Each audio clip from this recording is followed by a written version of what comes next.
Welcome to our latest episode of the AlmaCast, and our guest on this episode, Arno Carstens, should need very little introduction to most South African listeners, certainly of those of us of the more mature age. As the frontman for the Springbok Nude Girls, he and his band very much led the line of the new wave of South African alternative music in the 1990s. We met at the Alma Cafe 3 hours before his latest show at the Alma in mid-May. What followed was a whirlwind of perspectives and anecdotes from the halcyon days of the mid to late 90s to the doubts of his early solo career and his future aspirations. From the Rolling Stones in Barcelona to the dog bowls of Linden, it's all here. Structured it was not, but insightful it most certainly was. What I enjoyed most about our chat was the willingness of Arno to share his ideas about the state of the music industry and his passion for the craft. It's infectious, it's raw, and it's another unique conversation with one of the Alma's most recent favourite sons. The episode concludes with About a Girl, one of Arno's more recent songs taken from his album Out of the Light and Into the Night. And as always, we hope you enjoy the episode. It's just gone 4 o'clock on May 19th. 19th, yes. On the sunny skies of southern South Africa, the greenest country in the world. Because there's no power? Keep your feet on the ground and reach for the stars. The powerless in your hand. So there's the episode now. The powerless. Okay, Yes. cool. Yeah, when the gigs run out, like radio's waiting for you, bud. Shall we start out with the powerless? And what I've got a story about that. Cool. Arno Carstens, welcome. Well, thank you very much. Straight in. So, you know, the interesting thing is South Africa, we've got this thing for many years that we always think, oh, yeah. Okay, so you get South African music, then you get the rest of the world music. And then we think, why doesn't South African bands break it overseas? Why the fuck? Is it that we're too far away? Is it our music is crap? What is the situation? So over the years, I've been mulling this thing, and I've heard the truth a couple of times, but I don't think anybody in the band wanted to hear it, and we just put it out of our heads. Here's the juicy thing. So what they do in South Africa, basically, if you get signed by Sony or a big record company, you would be signed, and on the deal it will say the area is the cosmos or eternity or the universe. Unbelievably enough, that's true. Then it would say they get 80% because they record the album, it's theirs, and they will take 80% In perpetuity. into perpetuity, which means the day that Zuma runs the country again. Oh God, let's not hope so. What happened was, a lot of people came around and said, we're going to try and break you guys in America. We're going to try and break you in the UK. Then we will go there, we will do some shows or whatever, and nothing will happen. It will happen. So the only one who picked us up was Germany. Did pretty well there, but we drank, and we blew our whole budget in the Hyatt Hotel in Hamburg. Fun. Unfortunately on booze. We didn't know we just thought it was for us. But it was actually, I know, it's shit. But anyway, so here's the thing. This went from zero to like absolute rock and roll. In So 2 here's seconds. the thing. Love it.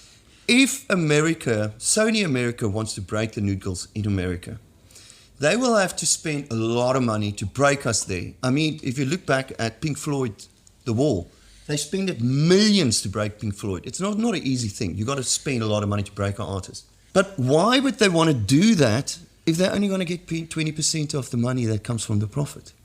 If South Africa is going to take 80%. And therefore, that is the problem with most of the old 90s bands that was really good and were trying to make it overseas, is because we were signed fuss by our record companies. Gee. And that is the story. So the lesson there, and I'm going to just go out there and say it, don't sign to local record labels.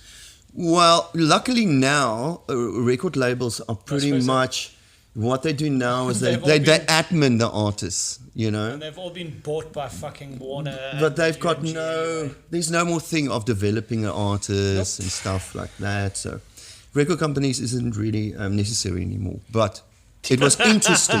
What you're talking about there, Arno, I mean, that's the lyrics, that's the music, that's the entire bang shoot, right? Of the artist's integrity, the copyright, etc. That's all owned in, as you say, in perpetuity. There's a lot to be said. What this conversation is effectively about, Pete, is basically how music is considered owned, and it's a very complex, quite a broad-ranging subject when you start digging down into the ways that they own music, which effectively, if you think about it, what is a song? Define the physical product that is a song, especially now. But didn't it used to be, it was the sheet music that was copyrighted? That was in like the 60s, dude. Precisely, but I'm saying, how has it evolved since then? How does the contract that the Nude Girls would have signed back in the day look different to what a band from the 70s would have signed? Well, I think the fact that it didn't look any different is part of the reasons why record labels have collapsed into sort of not being the necessary. lapdogs of the streaming service. The streaming services has made a deal with record companies. Artists will get 0.025%, right? Something like that, from your product. So recording an album for 120,000 Rand, you might make back about $10, 300 Rand, maybe. Oh, you do better than I know, I do quite well. So you can make about That's 20,000 Rand a month if you do 1 million streams a week. The fact is, they've made this deal where the record company takes 50% of that 0.025%. But the fact is, that is if you sell a physical product. There isn't any more physical product. No. So basically people are renting the songs from us. It's crazy. If it is renting, then they're supposed to lose their 50% because there's no physical thing. And the artist is supposed to get that 50%. There is so many little holes in this whole thing that I can't believe there hasn't been anybody who took them all but there to are. court. I know, fuck. Like Jimmy Page and Neil Young went to Washington with a bunch of other songwriters from Nashville who basically saw their livelihood wiped out overnight. They went to Congress. This is like during the pandemic. They went to Congress. They were doing all sorts of Zoom hearings about how streaming services have basically fucked over the recording industry at large. The guy who invented Spotify, that Swedish dude who's worth probably like $6 or $7 billion at this point, the way he managed to conceive of how streaming services work is genius. However, they could have done it without the record companies consent. Yeah. Well, no, what they've basically done, Spotify is an online library. It doesn't pay for its music. It just houses access to the music via the record labels. They rent out digital space to the record labels, and the labels gone, boom, we've got to put it in there. And then they went, oh, hang on. You're not paying us. You don't own the products. You're just facilitating a space where people find the products that belong to us, but we're paying you to be able to use it. It's a very interesting, boring conversation, but it's for people who care. Well, those of us who've just watched like the idea of making a record as going like this used to be the thing that we went out and made our money out of, be basically degraded to becoming the value We are of stamp collectors. business cards. Our recordings are now our business it's cards. a business card to come to my next show type of vibe. Exactly. It's like, go listen to the song Remember Me, Please. Yes, so last year I actually just stopped recording because I just thought I don't have money for this. And there's no point. Well, you can't recoup any of that Because money. also, all media has also changed. I mean, you don't get newspapers, magazines really anymore. Where you used to break a new artist about the hype, stuff like that. It's all online now. Radio doesn't have the power anymore that it used to have. In fact, radio in South Africa is so shit. Let me tell you something, and this has been very interesting for me because I thought the same. But when we have artists approach certain radio stations with regards to playing a live show at the Alma Cafe, certain radio stations and certain presenters are worth anywhere from 10 to 20 seats within 24 hours. Yeah. No. That's like John Peel. I know, of course. No. Okay. But for me as an artist to listen to music or to have my music play on it, there's no ways I'll play it. Do they not even play you? No, I've made many things that never got radio play because it's. But you've had a couple of songs break on the radio. Yes. Like we're talking big radio, like the big stations. Yes. But now those days are gone. But it's also fine because it is a new generation. It's also new. And also here's the other thing: we can, in a way, cry about it. But if you think about it realistically, even in the 90s when we were doing super well, we never really made money, or we really never survived off CD sales or stuff like that. South Africa, we've always survived through playing live. Touring, yeah. But I just find it terrible to think of that thing where you work for months, 3 months, to record, to create a beautiful thing, and you get 0.025% for it. Yeah. That you cannot get away from how terrible that is. If I took you back to those early 90s through the mid 90s where things started to take off for you, Arno, and I said, I'm going to fast forward you to 2023 and this is what it's going to be, 0.025. Would you have traded the position? Would you have traded that journey that you've been on since that period of your life? No. I would have still done it. It's literally like, I complain maybe now saying that, but after I say it, I realize, dude, what are you fucking talking about? It's not like you ever rolled in it about with your... It's taken you places that most mere mortals would look at and go, wow. Look, I'm lucky. In school from fucking 12, I wanted to be a musician, artist, painter, musician, or actor, anything in that, because it took me away from having to do sport. I mean, I grew up when we had to play rugby, and I fucking hated it.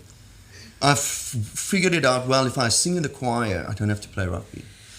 If I do art, I don't have to do rugby. Dude, I did everything. Just didn't want to put on their short pants. And then art and singing grew on me as I was observing my older brothers going into their teenage years and the new wave era and this era and that era. And I was just like, wow, it's so cool. You know. It's a big step, though, from listening to some cool tunes to picking up a mic in front of a group of people. Was that at school? No, my first song I wrote was in standard 6, I think, because I was too lazy to learn country roads. It's probably a good one to skip, actually. I feel like you need to play that. So let's not. So then I wrote encore for tonight, and then I wrote a song, and I thought, this is better than what they're playing on radio. Plus, the excitement that it brings you, the joy is just overpowering. So, from that moment, I was hooked. And the gang, the Nude Girls, or formative versions of it. How did that Where start did to come you together? find Theo? Where, Mr. Cross? I went out. That's a very, very valid question. I went out Like, with a girl called Dalian, which I used to call Alien. And then he was growing up. He was going out with this girl called Corlia. Corlia and Dalian were friends. And then she said, "My arsehole is a wannabe singer. Can't my arsehole meet your arsehole, who does nothing but change guitar strings?" So we met in Belleville, Loservilles. And I must say it was a bit weird in the beginning because I walked in and there was a massive painting on his wall of Paul Creer, and I thought, what? And then I looked at him and he had this long hair with this Paul Creer beard. But then he was also into Pantera, and Pantera is a guy, there was one guy who had a beard. So I thought, King, so maybe it's not from Paul Creer. Maybe it's from that. And anyway, and then he played guitar like the Pantera. It was really... Dimebag type thing. Yeah, and it I was more into Nick Cave and the Bad Seeds, but I loved the veracity of that, and also Pixies and all that stuff. So I thought, well, if I hook up with Theo, that is already a very interesting combination. Yeah, that's a hell of a blend. Because we just quickly did the 4-track recording right there, made up a song, and anyway, it was awesome. And then we had a gig, because it was those come up and play for free type of thing. But there was such a vibe after the Mandela release But anyway, I think in 1993 we started playing that thing. But there was, Stellenbosch is just magical. And then there was always, studios was always sold out. And then the guy said, okay, now you two guys go start a band, and then you booked for next week, Saturday. So there was a band called Moaning Lisa. And I loved the drum and bass vibe of it because it reminded me of House of Love. Oh, yes. Lovely. She, shine on. And something about it. So I also thought that would be a good connection with Theo because it's a little bit different. Just to rein in the Pantera and keep the alternative going. And then we played a gig. It was fuckloads of fun. I mean, that's when we had Six Gun on My Side, and all those songs came out right then. And then we got paid after the show our 6 beers. And Adrian came in and said, "Hey guys, I'd love to play some trumpet for you." And I said, "That's interesting. Yeah, I think so." But it's a democratic vibe because nobody's the leader. So we went, yeah, interesting. of course, Theo is a rock purist, and he went. And then, When was the last time trumpet went down well? yeah. And then he just started playing with us and never left. But it was incredible. He did bring. How did you guys? He brought a lot to the. How did you manage to not become a ska band? Well, I was actually Because that's I what was trumpet super does. Into ska. I mean, I'm still into ska. Well, I love vocally, two-tone. yes. Yeah. I fucking love it. So. And also, But there's what we did is we did punk mixed with jazz. Yeah. You know, kind of. Yeah. So that, and we. It's just House of Love meets Pantera. Yeah. What could go wrong? I mean, But I mean, but also it was. Remember, there was this time in the 90s. It was all about, fuck, the weirder you are, the better kind of thing. Yeah. Like there was so many weird bands, man. There was Ween. Remember Ween? yeah, that's before my time. fuck. Push a Ween little was- daisies and make Ween, them Ween, come yeah, up. it was- Boo. Yeah, gee, Very Chris was close. around. Jeez, there was so many weird stuff where it's like,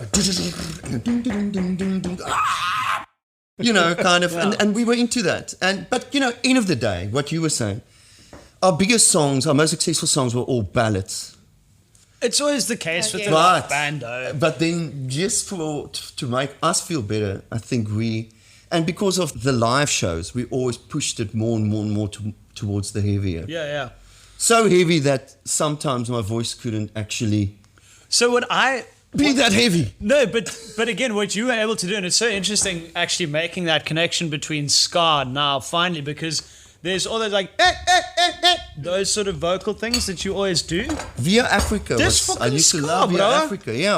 Like, Grace so- okay, Jones, cool, now I Via get it. Africa, Yep. Police, all those stuff had influences on Yeah.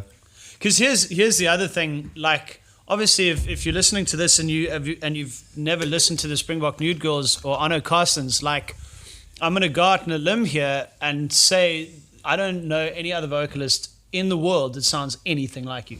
You've actually managed to do that thing where you created your own sound. You see, interesting thing is I'm a big Nick Cave fan. So I always wanted to sound like Nick Cave. Nick Cave was a Frank Sinatra fan.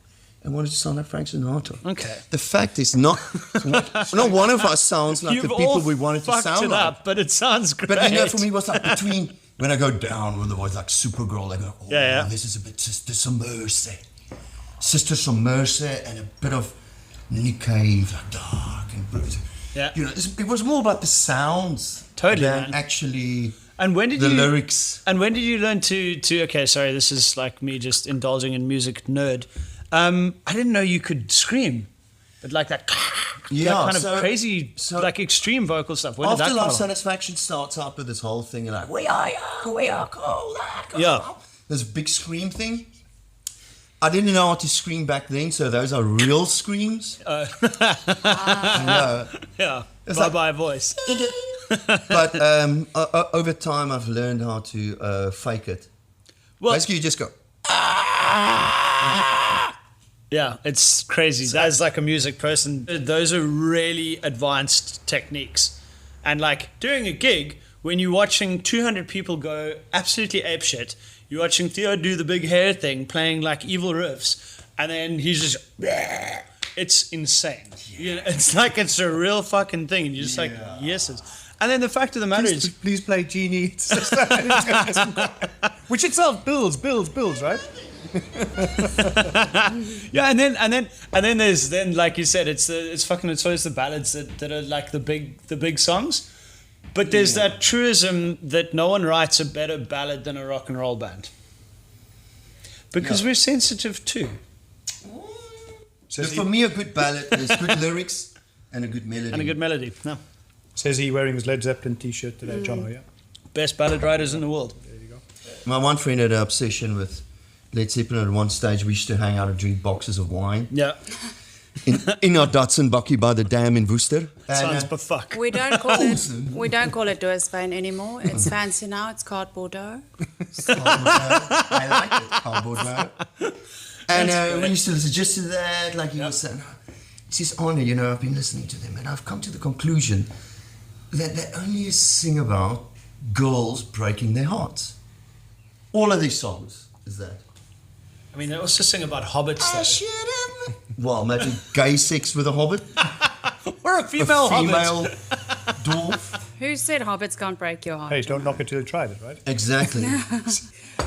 If you want people in the UK to listen to it, put in the word meerkat. Meerkat. It's so fun when you go to UK. Amazing. You see so many. There's always a fucking meerkat somewhere. Talking of the UK, I arrived in '94 from the UK. You know, the Oasis thing had blown up in the UK just before I left. Amazing. Before that, obviously, the grunge scene had been a big thing.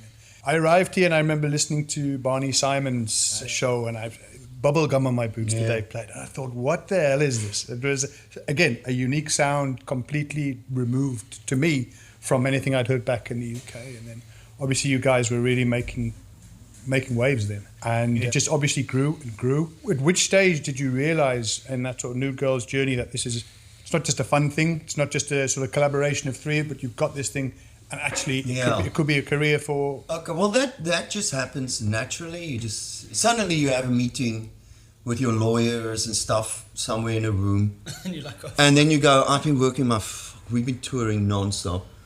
There must be some money. And that is probably at that meeting where you go, all right, things has changed. Just not because you're greedy or anything, but because you're probably just tired and you want some bucks to survive. And then from then on off, we got this thing where we get a salary every month and stuff. So you can save from there. It's probably something. But listen, for me, it was how did that change always... the relationships in the band? Some people are more money obsessed than others. And that actually led to me not wanting to work with one of the guys eventually, and who is now left the country, and we don't work with him anymore. But it's also, remember, time, people change. Sure.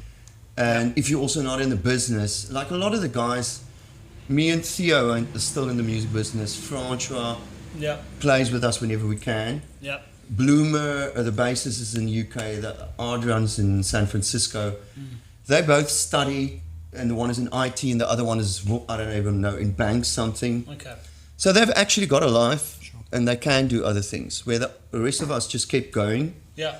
So getting back together again then with people like that in the studio, It's disconnected. it's very disconnected because number one, they still think things are like in the 90s.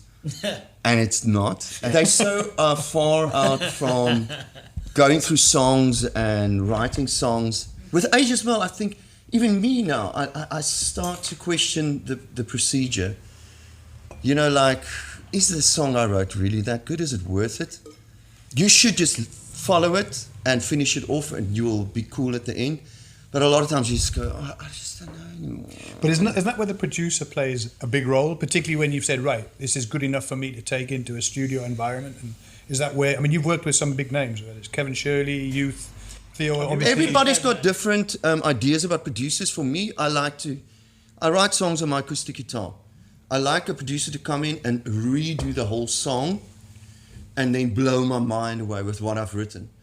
Other people, but most people, they just go in and you put the song down, and that is kind of it, which for me is it's not what you're supposed to do. Correct me if I'm wrong, but on this new album, you've got it is very much more of a sort of electric feel, very different to the rocky side of it. On my solo album, yes. Yeah. Because the solo album, I want to go to places that I don't do in the Nude Girls. Understood. So I wanted to do, and I've always been a fan of Depeche Mode and stuff, electronica and stuff. So I tried it, and there's about 3-4 songs that Dane and Fred produced. They are really good. Then I tried this other guy, and that is all right, but it's so pop that I don't think it's totally me. You know what I mean? And it's a bit devoid of the character. It shallows up the song sometimes. And then there's other stuff I recorded in my house, and I got a guy just to mix it a bit. You can hear they are not great, they're not well produced, and stuff is not that great, but in a way, if I produced it well, it would have been great songs.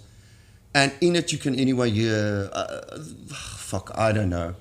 It is actually good songs, but that is when the ship started falling, because where musicians can't afford making albums anymore, because I could only afford 6 songs. Understood. The extended EP type of thing. And then I put in 4 B-sides and another 2 that can be fucking good, but the production is not that good.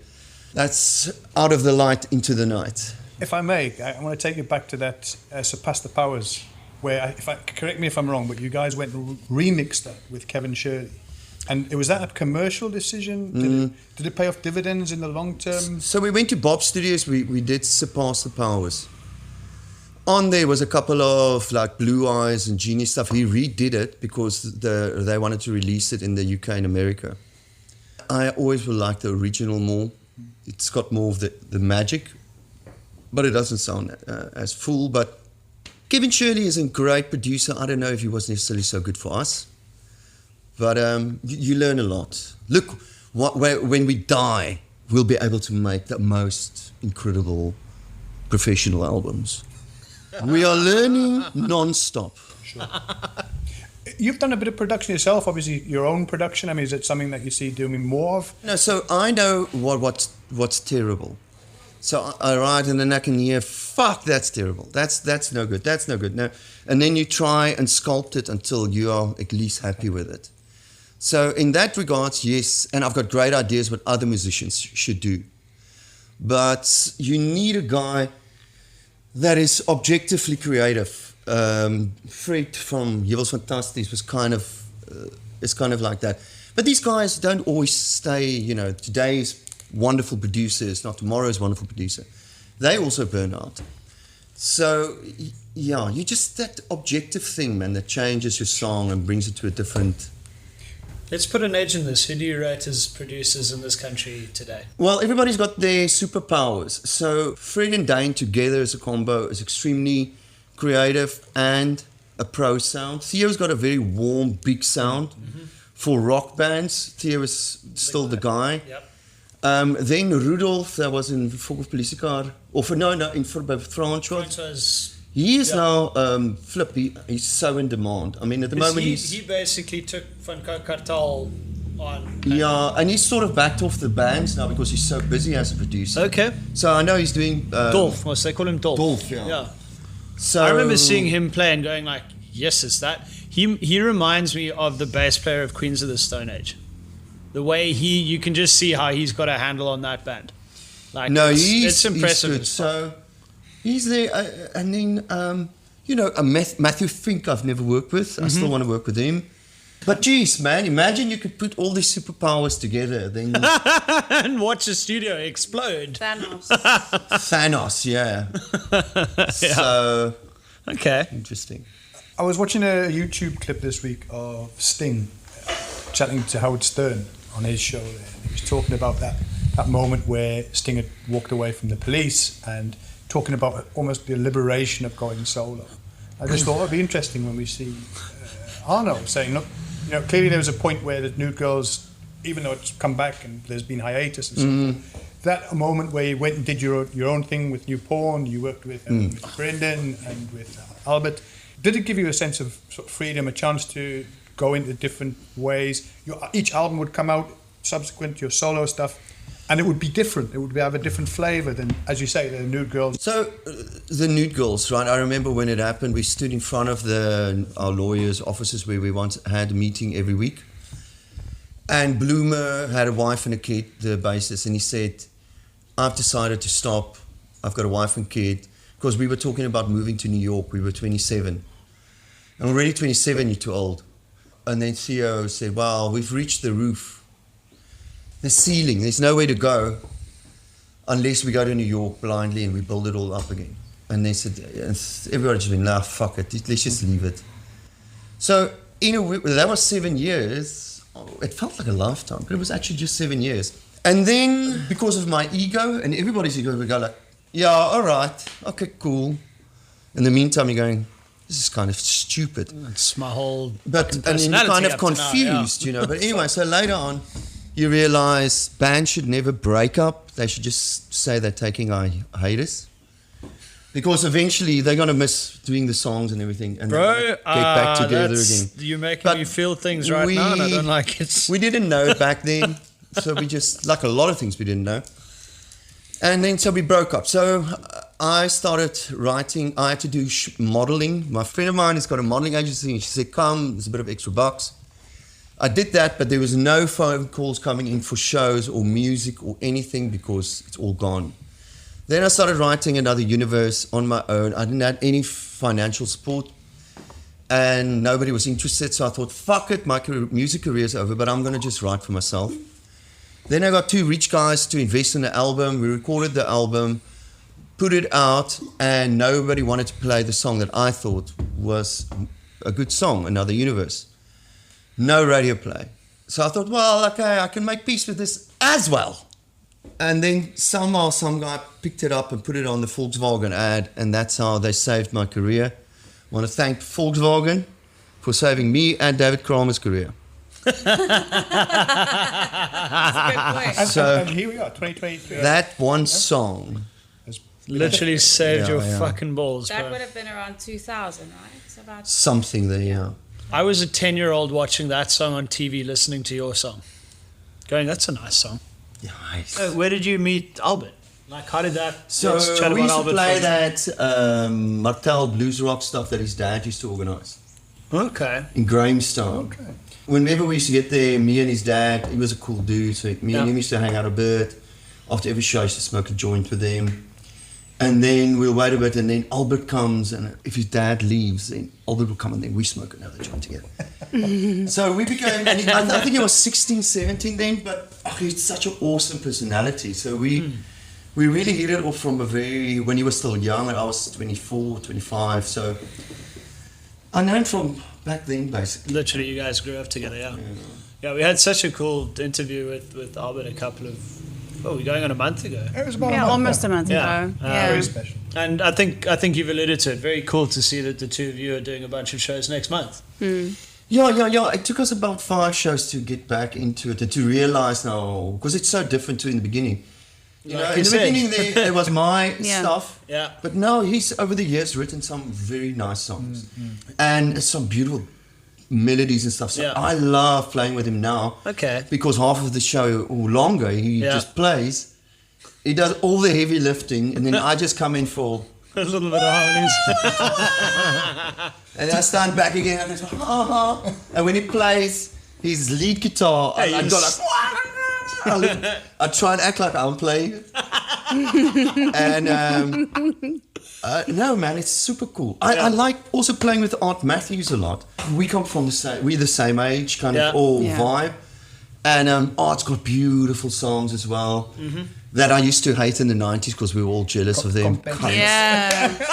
Anyway, but now it's so lekker. Great sense of humor. You know, we all musicians, South African musicians, we're very close to kind of being family because we've been around for so long. And there's not that many. There's Yeah. not that many. There's only 10 festivals a year and you're all there.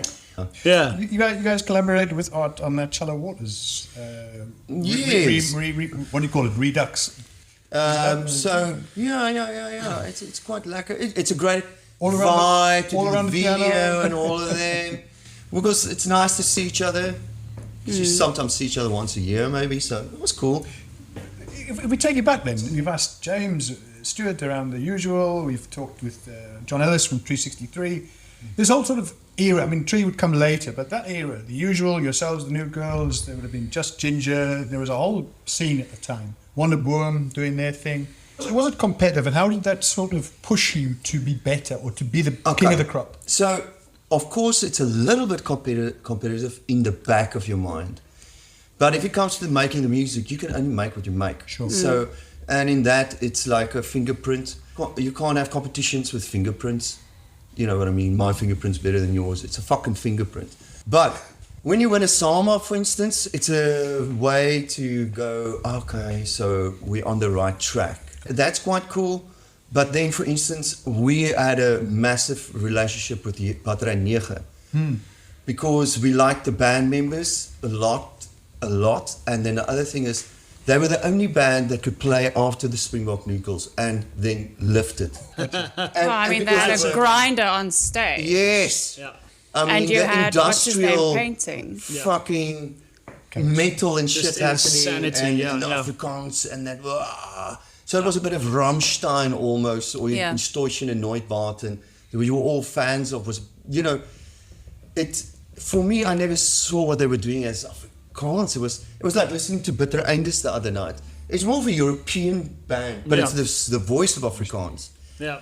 But for me, that is the kind of Afrikaans I like. Afrikaans music mustn't sound like Afrikaans music. It must sound like awesome music done in an interesting language. Which brings me to Chupstil. Yes. Beautiful, beautiful tune. I rediscovered that. I think you played that last time you heard the Alma. But I re-listened to that last week. Beautiful song. Am I right in saying, and as an English speaker, I'm trying to sort of interpret, that's something to do with when you were traveling as a young kid, a road trip. Have I got that right? No, man. You know what? I went for a run, and in the army we used to go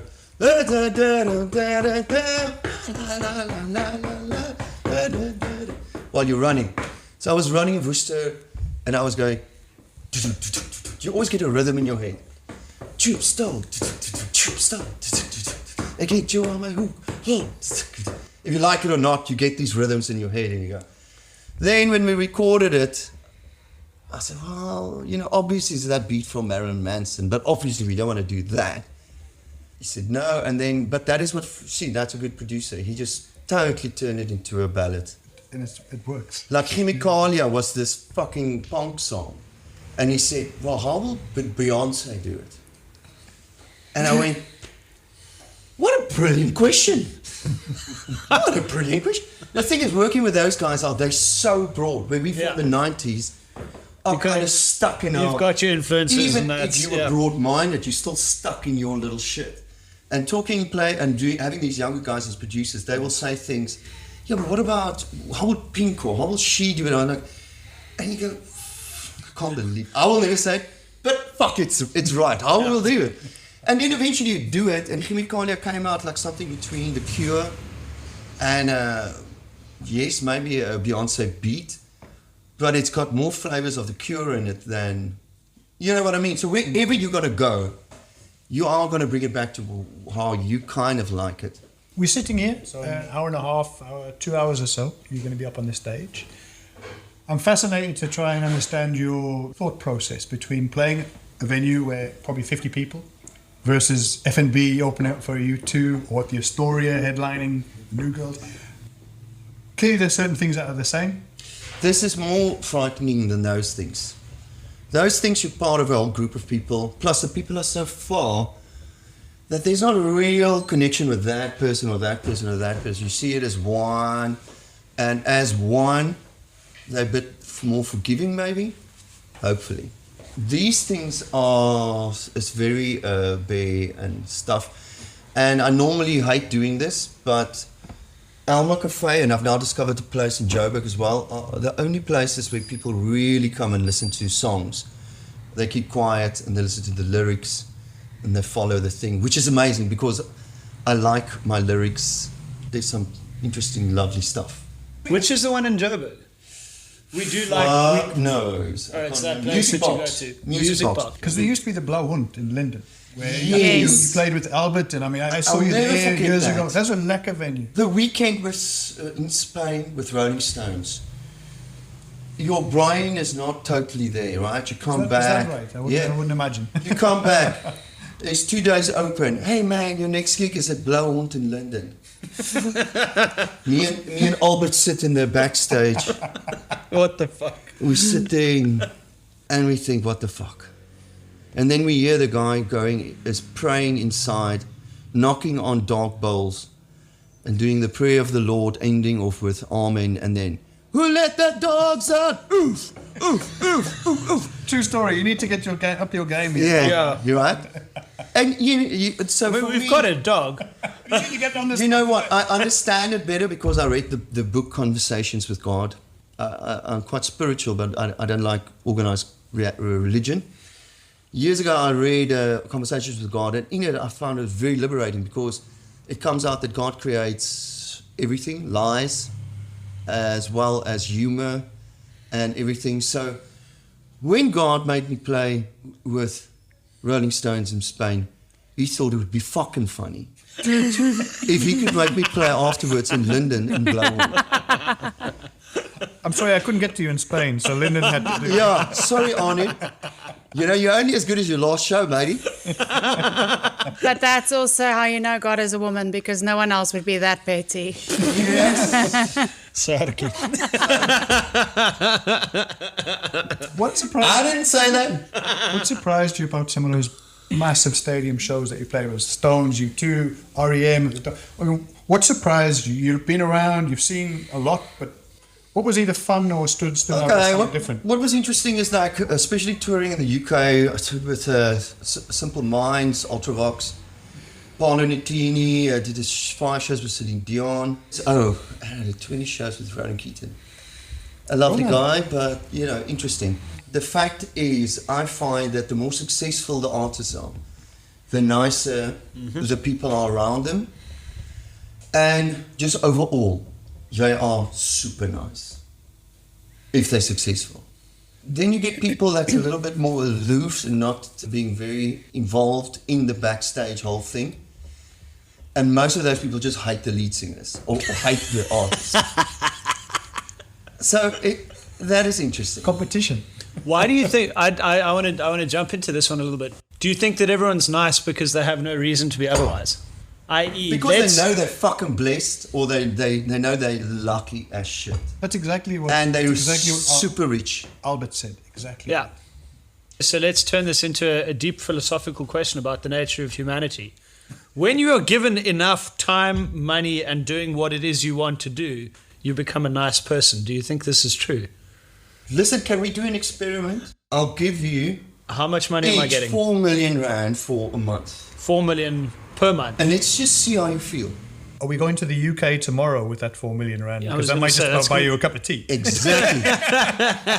We will not be having to go to the UK or to America. But you're going across now, aren't you? Yes. Yeah. Yes. How many shows have you got booked there? Only 2. I'm just doing Halfman Putney and Isle of Wight Festival. It's okay, though. You see, the problem I find over there is that in South Africa we've got 13 300 capacity venues, and then obviously we've got stadiums. In the UK, you get like the 70 capacity, and then 5,000, 15,000. Yeah. There's fuck all in between here. in between, yeah. So it's a bit problematic. Do you know where I see it as being massively problematic? This is, again, one of my little personal asides, is in how we're going to translate to the next generation that music happens on a small scale in this country, because they don't see it. They only see these big gigs. They only see arenas and fucking festival gigs. They don't know that small clubs exist. A young artist will quickly find out. A young audience, though. A young audience. Where the hell are we getting becomes them an older from? audience, and they will just follow the artists. Like French and Coke, and them. The audience Yeah. is older now.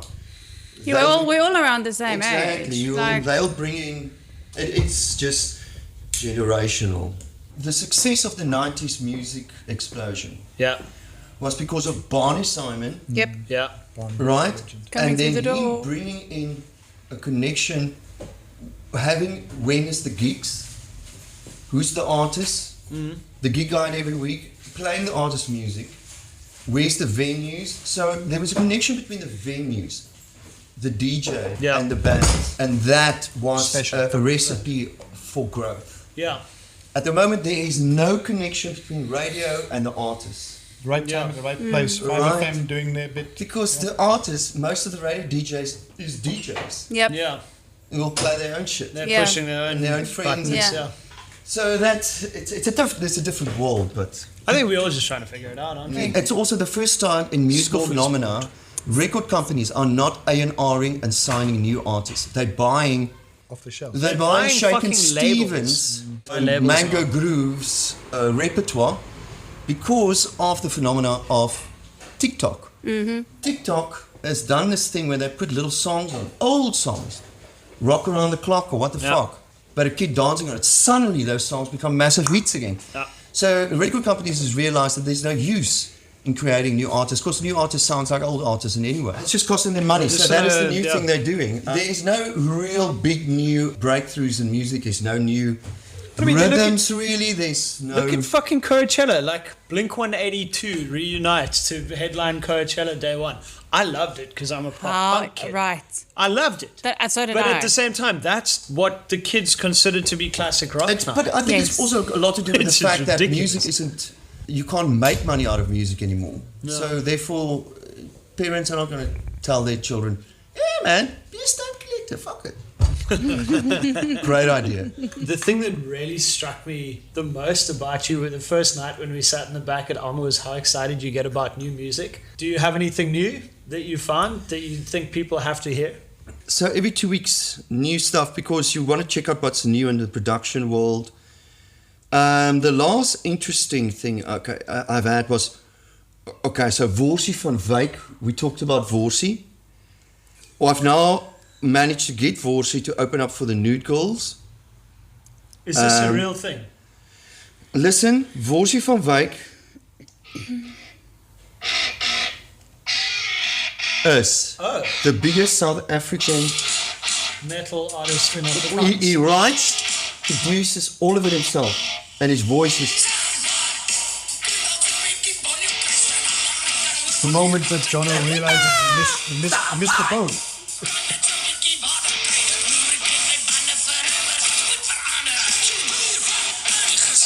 He just booked his Worsie van Wyk. Everyone's going. Okay, I'll tell you. So Worsie is Lani's brother from Not My Dog. Oh. His other brother is in Velvedina, who's that massive metal band that's so massive Chris. in Chris, yeah. Well, but I think Chris just left now, Well, he left last year. Funny. The guy's nose got broken. Yes, man, they all murder each other. So that is cool for South Africa. Not My Dog is another band that deserves a shout out on this Listen, podcast. Not My Dog. I remember we watching them. Bloomer was standing next to me at Oppie Koppie, and after we played, and they played afterwards. And I remember standing next to him and going, and Bloomer going, fuck. There goes our career. Those guys were so fucking good. I mean, you couldn't believe it. Then there's another that I think should win a Grammy is Little Yachty. His new album. Okay. Is between production, incredibles, and there's flickerings of Pink Floyd in it even. And he's a rap artist. And it's a totally yacht album. Watching Arno get super excited about this stuff is why this counts. But I love it how excited you get, and it's so great for me to watch how it inspires you. I'm not going to give up on researching for music that gives me a boner. Yeah, 100%. You know what I mean? Music must be able to regrow a rhino horn. And that is how important it is for me. So I will never give up on it. The day that I really can't find anything anymore, that's probably the day you got to like... Today, when you listen to radio and you go like, look on Radio 5 and they're singing about their bitches, champagne, and their Bugattis and stuff. I just can't see, because you put yourself normally into a song and you feel the emotion and you go through it. Like if it's a sad song or a happy song or a kick-ass song, whatever it is. But when people sing about shallow shit, then I can just really not see myself in there. Yep. Plus, as a South African, I find it difficult, although I like some of Kanye West stuff and Jay-Z, I can't sing a lot of their lyrics because I'll go to jail. So it makes life difficult. I just find the whole thing of you're not allowed to say certain words is very archaic. It reminds me of burning witches at the trees. And if somebody's not allowed to say a word, then you're not allowed to say a word. I mean, but at the end of the day, to not make a fucking sound like a bird, and it's kind of ridiculous. But I understand we live in a world that is so fucked up that we got to keep our checks and balances and stuff. But there's we might be in the year 2023 and whatever, but we actually 2019 we've gone so backwards. Yeah. We're back in the Stone Age. What have you got lined up in the next months, and what will keep you busy in the years to come? Are you going to see more of the art or more of the music? What's your plans? They're just going to coexist. So at the moment, we are slowly but surely planning the dates or whatever, and I'm busy writing on a new Nude Girl album. Then I'm busy working on a little project with Diamond Thug. Awesome. With 80. Yes. He's fucking shit hot, dude. They are awesome guys. I'm a huge fan of Adrian. Music nerds. Totally. Yeah. Like when it comes to their studio and how It's excited like, he when gets we about talk and his stuff, I go buttons. quiet. And then I go like, okay, maybe I should be quiet now. And then I've got a little thingy with Albert. I mean, we've got 2 songs already recorded, done another third, so now we've just got another 2. And then I'm busy with Evert Snyman from... Yes, I'm meeting him in June. What band was he in? I don't know. They are the biggest rock band at the moment. They're also big in Germany. It's Soul Magic. So, anyway, he was in that band, but he also brings. He's now going like solo. Yeah, but he's got so many solo albums. I mean, Okay. And he's fucking rough. Just I mean, one of he those reminds me oaks. of Queens of Stone Age quite a bit. Yeah, it's very big and fuzzy. Yeah, so I'm doing a project with him. We've got Okay. like 8 songs that I must do the vocals on. Don't you get tired? Oh, and the Afrikaans thing quickly. Yeah. No, I get tired of writing crap songs. Okay, so And that just forces keep me to writing more. try and write better songs because not all your children are awesome. You might love them, but after 6 months you might tune the crocodile to get the fuck up. Is this turning into confessional now? It is. I've been in so many situations. I record an album and then the guy goes in the nicest possible way, maybe that one is... You don't need it on the album. That's a good one. You don't need it. Oh, okay. But you've been fighting for that thing, and then it is kind of not that great. But the thing is, it's still a good song, and you in your head you know what it could have been, and then just to go fuck you, I said no, put it on. We're gonna do it, yeah. And then 6 months later, you literally go, I should not have I done should that. not have done that. How many songs are you at now? I don't know, but I think I'm on 14 albums. Fuck. That's good Wow. going, man. What's my plans for the year? And then, of course, the big one is this year, the 20-year anniversary of Another Universe. Hey. So we are planning to do a massive show at Monte Cassino Teatro. I've got friends that's got this dome thing that it turns places into planetariums. Oh, no, that's cool. So I want to That's make amazing. a whole fucking roof, and I want at one stage of the song, it must be like you just on That's- outer space, That's incredible. floating. with Bro, it's like you're gonna be living in an Instagram filter. That's Across another yes, universe. definitely another universe. Beautiful. So many other questions, Arno. But for now, have a great night tonight. Enjoy the show. And thanks so much for your time sharing with Sarah, John, and I. All the best. Thank you very much, John, Sarah. Pete. This is Pete. That's great. Here's a song from the new album. It's the first song on the new album. It's called About a Girl. I met a girl called Pleasant, #1 serviette, sweet lemon gin, cold chili sweat. She said, I remind her of a boy a long time ago, a skinny bag of bones and a crime to uphold, but he was sweet like a wooden leg. I said I knew a girl that was so incomplete, one twitching eye and a mouth from the ditch. She was sweet and I wouldn't care. So rest in the shadows and the shady leaves we bring. I will roll down the window and let it all in. You're the play that I will never regret. So rest in the shadows of the bellowing smoke. I will steal every moment for the warmth you've export me and all of your displeasure in me.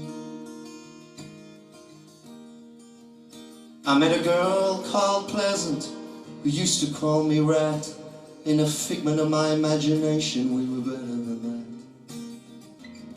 Complete, no defeat.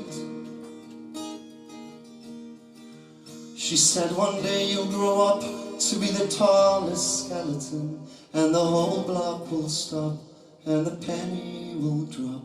There were just different tides on the beach. So rest in the shadows of the shady leaves we bring. I will roll down the windows and let it all in. You're the play that I will never regret. So rest in the shadows of the shady leaves we bring. I will roll down the window and let it all in. I guess we were always meant to be.